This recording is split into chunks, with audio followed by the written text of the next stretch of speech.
नमस्कार। आप सभी धर्म प्रेमी बंधुओं का आपके अपने चैनल मोडेश्वरी कृपा में स्वागत है। इस चैनल पर आपको पूजा पाठ संबंधी जानकारी प्रदान की जाएगी। सभी से सभी नए निवेदन है, चैनल को सब्सक्राइब करें, शेयर अवश्य करें। वीडियो पसंद आने पर लाइक भी करें। आप कोई सलाह देना चाहते हैं अथवा आप कुछ जानना चाहते हैं तो आप कमेंट बॉक्स में कमेंट जरूर करें। जय मोडेश्वरी, बोल बम। नमस्कार बंधुओं, कुछ लोगों ने मुझसे मैसेंजर पे पूछा है कि वे जब भी पूजा पाठ करते हैं तो अक्सर उनके घर में लड़ाई झगड़ा होता है और कई बार तो बिना बात की वजह से होता है। तो बिल्कुल सही बात है। अक्सर जब आप पूजा पाठ शुरू करते हैं तो आपके घर में लड़ाई झगड़े होते हैं। उसका कारण है कि आप नियमित पूजा नहीं करते हैं। तो जब आप नियमित पूजा नहीं करते हैं तो होता ये है कि कभी कभी पूजा करने के दौरान छोटी छोटी बातें हमको आवेश में ले आती हैं। ये नहीं मिल रहा है, वो कहाँ रखा है, ये कहाँ है, वो कहाँ है, जैसी बातों पर अक्सर झगड़े होते हैं, जिसका एहसास हमको बाद में होता है कि कोई बात नहीं, हम इसको पहले व्यवस्थित करके रख सकते थे, कोई बात नहीं, हम इसको थोड़ा समय लग रहा था तो लग जाता, परंतु हम बिना क्रोध किए, गुस्सा किए उन चीज़ों को सही समय पर सही तरीके से उपयोग कर सकते थे और शांतिपूर्वक अपना काम निपटा सकते थे। ठीक है, ये तो हुई व्यवहारिकता की बात। इसके अलावा ये गुस्सा और लड़ाई झगड़ा क्यों होते हैं? देखिए, आप कोई भी व्रत है, त्योहार है, पूजा है, तभी आप पूजा करते हैं, आप नियमित नहीं करते हैं। जो नियमित करते हैं उन्हें इस सब चीज़ों का अभ्यास हो चुका होता है और वे अपने आप पे नियंत्रण करना सीख चुके होते हैं। परंतु जब आप नियमित सेवा भी शुरू में करते हैं, शुरुआती दौर में आपकी नियमित सेवा होती है या आप कभी कभार करते हैं, दोनों ही परिस्थिति में आपके साथ होता ये है कि आपका मस्तिष्क, आपका हृदय, आपके शरीर की आदतों से तालमेल नहीं बैठा पाता।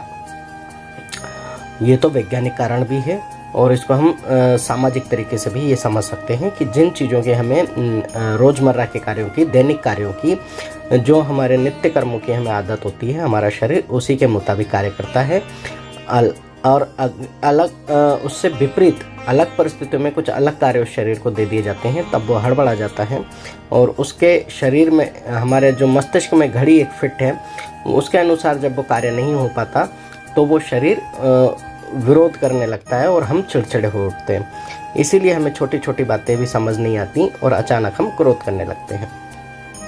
दूसरा कारण ये होता है कि आध्यात्म की दृष्टि से अगर देखा जाए तो होता ये है कि हम जब भगवान के चरणों में जाते हैं तब हमारे अंदर की जितनी भी नेगेटिविटी है वो क्या होता है, उछाल मारना शुरू करती है। वो हम चारों तरफ से हड़बड़ाती है, वो नहीं चाहती कि आप इस शुभ काम को करें और उस नेगेटिविटी को वहाँ से भगाएं। तो वो चाहती है कि भाई आप इस उदाहरण से आप समझ सकते हैं कि किसी घर में कोई किराएदार रह रहा है और आप उससे खाली करवाना चाहते हैं, तो वो चाहेगा कि मुझे खाली ही ना करना पड़े, यहाँ कम पैसे में मैं रहता रहूँ, क्योंकि अगर मैं आज की तारीख में कहीं और जाता हूँ तो मुझे ये जो सुख सुविधाएं यहाँ मिल रही हैं और कम पैसे में मिल रही हैं वो दूसरी जगह नहीं मिलेंगी। तो वो क्यों चाहेंगे कि हम जाएं? तो वे साम दाम दंड भेद कुछ भी करके हम तो यहीं रहेंगे, चाहे हमें कब्जा ही क्यों ना करना पड़े, आप जाइए कोर्ट कचहरी कीजिए, हम तो यहीं रहेंगे। बस बिल्कुल यही स्वभाव इस नेगेटिविटियों का होता है, तो उसके कारण ये सब होता है।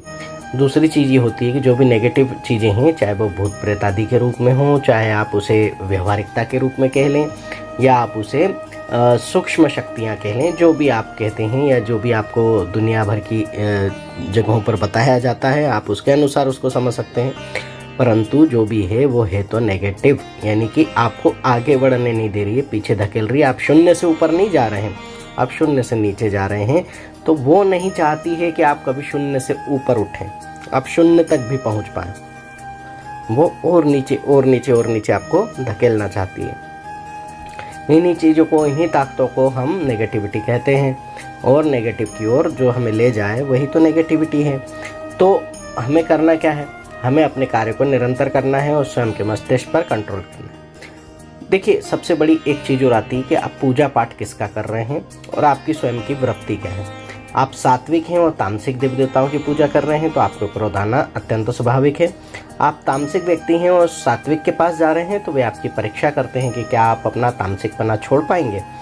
तो ये दोनों ही कारण हैं कि जब आप अपने से विपरीत शक्तियों की तरफ जाते हैं तो एक तरीके से ऐसा चुंबकीय क्षेत्र हमारे शरीर में बनता है जो हमारे को हड़बड़ा देता है और बुरी तरीके से हमारे मस्तिष्क को सोचने के लिए मजबूर कर देता है कि क्या हम जो कर रहे हैं वो करें या ना करें। हम नहीं कर रहे थे तो बड़े शांति में थे। शांति में इसलिए थे क्योंकि आपको कीचड़ में रहने की आदत पड़ गई थी, आपको उसकी बास और बदबू का पता ही नहीं चल रहा था। परंतु जब आप आध्यात्म की तरफ बढ़ रहे हैं, आप एक स्वच्छता की ओर जा रहे हैं, स्वच्छ जल में जा रहे हैं, तब आपको उन दोनों के बीच का अंतर दिखाई दे रहा है। तो शुरू के दिनों में तो आप अगर स्वच्छ जल में भी स्नान करेंगे और कीचड़ से निकल के आए हैं क्योंकि कीचड़ में रहने की आदत थी, तो हमें वो जल भी बुरा ही लगता है। और धीरे धीरे जब हम अभ्यस्त हो जाते हैं किसी अच्छी चीज़ के, तब हमें बुरी चीज़ों की स्वतः ही पहचान हो जाती है कि हम कहाँ थे और कितना गलत थे और हमें वहाँ नहीं रहना। तो इसका क्या कारण है कि हम पूजा पाठ के समय शांति से सारा कर सकें और ये हमारे को परेशानी ना दे, नेगेटिविटी ना दे, क्योंकि ये भी एक प्रकार की नेगेटिविटी ही है। तो इसके लिए देखिए, ये व्यवहारिक चीज़ें ही आपको सुधारना पड़ेंगी, तभी आप आध्यात्मिक क्षेत्र में उन्नति कर पाएंगे। आप ये सोचते हैं कि कोई गंडा ताबीज़, तंत्र मंत्र या कोई चीज़ ऐसी बता दी जाए जिससे कि ये सब कुछ हो जाता हो, तो ऐसा नहीं होता है। साधक कहा ही इसीलिए जाता है, किसी भी पूजा पाठी भक्ताई करने वाले को, तांत्रिक को, इन सभी को शुरुआती दौर में साधक इसीलिए कहा जाता है क्योंकि जब तक आप स्वयं को साधना नहीं सीख लेते, या अर्थात आप कोई साधना नहीं कर लेते, तब तक आप आगे नहीं बढ़ सकते हैं। चाहे आप एक दिवसीय पूजा कर रहे हों, चाहे नियमित पूजा करते हों, चाहे आप जन कल्याण के लिए करते हों, चाहे स्वयं के लिए करते हों, लेकिन आपको स्वयं को पहले साधना है। और जिस माध्यम से हम स्वयं को साधते हैं उसी क्रिया को हम साधना कहते हैं, धार्मिक अनुष्ठान कहते हैं, हम पुरस्चरण विधियाँ करते हैं। इस सभी के माध्यम से हम स्वयं को साधते हैं, क्योंकि जब नेगेटिविटी हमारे अंदर की बाहर आती है तो हमें क्रोध आता है और हम उस क्रोध को ना करें, उस क्रोध को पी जाएं, किस प्रकार हम शांति से रहें, यही सब जो कुछ है, यही सब साधना के दौरान होता है। आप थोड़ी देर बैठने में आपके हाथ पैर कमर दुखते हैं, लेकिन आप धीरे धीरे उस समय को बढ़ाते जाते हैं। आप 3-3 घंटे बैठने लगते हैं। शुरुआती 2 घंटों में आपको दर्द नहीं होता, आखिरी के तीसरे घंटे में होता है। लेकिन जब आप उस चीज़ से आगे बढ़ते हैं तो शुरू के 3 घंटों में दर्द नहीं होगा, चौथे घंटे में होगा, फिर 5वें में होगा। इस प्रकार आप दिन भर बैठने के अभ्यस्त भी हो जाते हैं।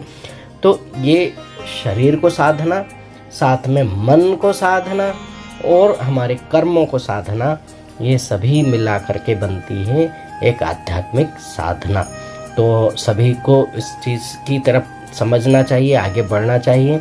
मैं यहाँ ये नहीं कहूँगा कि आपने पितरों की पूजा नहीं की तो पूजा विधि गलत कर दी, तो पहले ये चढ़ाना था, पहले वो करना था। नहीं, ये सब तो तरीके हैं, ये तरीके हैं, ये कर्मकांड हैं जो हमको जिसने जैसा सिखाया या हमने जहाँ से जैसा सुना हमने उसको वैसा ग्रहण किया है। परंतु मुख्य उद्देश्य तो स्वयं को साधना है। ये सब क्रियाओं के माध्यम से हम संसार से कुछ पल के लिए स्वयं को अलग कर लेते हैं, लेकिन अगर ये सब बिना कुछ किए ही हम स्वयं को संसार से अलग कर पाएँ, कुछ देर शांति से बैठ पाएँ, तो आप पाएंगे कि आप अपने आप को साधने लगे हैं और आप एक साधक बनने की ओर अग्रसर हैं। साधक के मार्ग पर आप चल पड़े हैं और साधना की ओर आप बढ़ गए हैं। तो इसी के साथ आपको समझ में आ गया होगा। अगर फिर भी कुछ कन्फ्यूज़न है तो आप मुझे बताइएगा, तो आप निश्चिंत ही मैं आपको जवाब दूंगा। उसके लिए एक और वीडियो बनाऊंगा और आप स्वयं भी लाइक करें, शेयर करें और दूसरे लोगों को भी देखने के लिए प्रेरित करें। जय मोडेश्वरी, बोल बम।